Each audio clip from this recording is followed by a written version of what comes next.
You see the headline. You know how this goes. Let's get into it.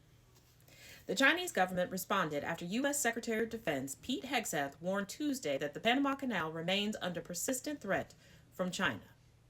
I don't know why they want to keep poking the bear that it's China.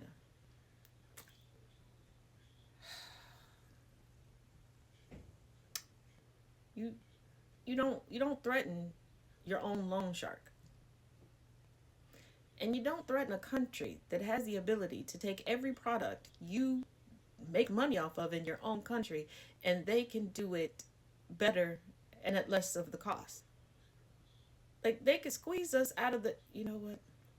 The United States will not allow China or any other nation to jeopardize the operation of the canal, Hegseth said.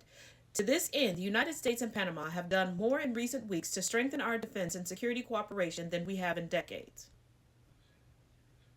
Coming from the man unearthing memos on Twitter. Okay.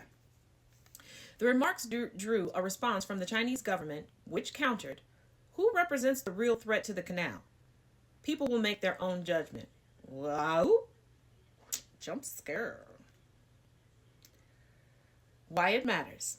Hegseth's visit comes amid broader tension sparked by Trump's repeated claims that the U.S. is overcharged for using the canal and that China has undue influence over its operation, an assertion Panama has firmly denied.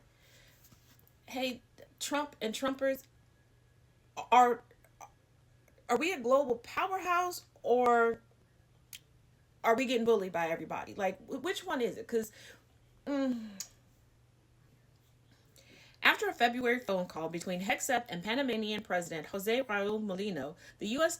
State Department claimed an agreement had been reached to waive fees for U.S. warships. Molino later denied any such arrangement. When are they going to learn that just because you say it doesn't mean people are going to go along with it? Like, the world is sick of y'all lying. Like, they're really sick of your shit. What to know? On Tuesday, Hegseth pointed to concerns over Chinese influence near the canal, particularly ports at either end currently controlled by a Hong Kong consortium, which has announced plans to sell its controlling stake to a group that includes U.S. based BlackRock Inc. China based companies continue to control critical infrastructure in the canal area, Hegseth said.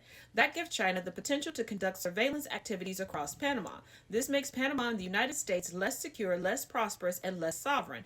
And President Donald Trump has pointed out that situation is not acceptable. Oh no. People are doing what the U.S. has done for generations. Oh no. The Defense Secretary's comments made during a ribbon cutting ceremony for a new U.S. funded dock at Vasco Nuez de Balbo Naval Base followed a meeting with Molino. What people are saying. Shortly after the meeting, the Chinese embassy in Panama slammed the American government in a statement on X, saying the U.S. has used blackmail to further its own interests and that who Panama carries out business with is a sovereign decision of Panama and something the U.S. doesn't have the right to interfere in. Whoop whoop. The U.S. has carried out a sensationalistic campaign about the theoretical Chinese threat in an attempt to sabotage Chinese Panamanian cooperation, which is all just rooted in the United States' own geopolitical interest, the embassy wrote. Hegseth said Tuesday, China did not build this canal. China does not operate this canal, and China will not weaponize this canal. Together with Panama in the lead, we will keep the canal secure and available for all nations through the deterrent power of the strongest, most effective, and most lethal fighting force in the world. I'm just gonna say, if you're the most powerful, then all these things that you should know. I don't know. Stop using all this bravado in order to posture to other countries, telling them exactly what you're. You know what? What happens next?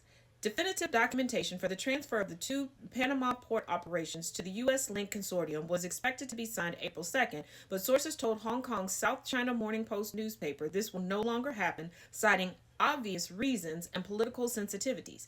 However, talks remain ongoing under a 145-day exclusivity period. This administration continues to shoot the United States in its own foot. Where is the winning? And I thought eliminating DEI was going to make everything stronger and better. Because, meritocracy and all. Where's the merit? Where's the winning? Tell me in the comments.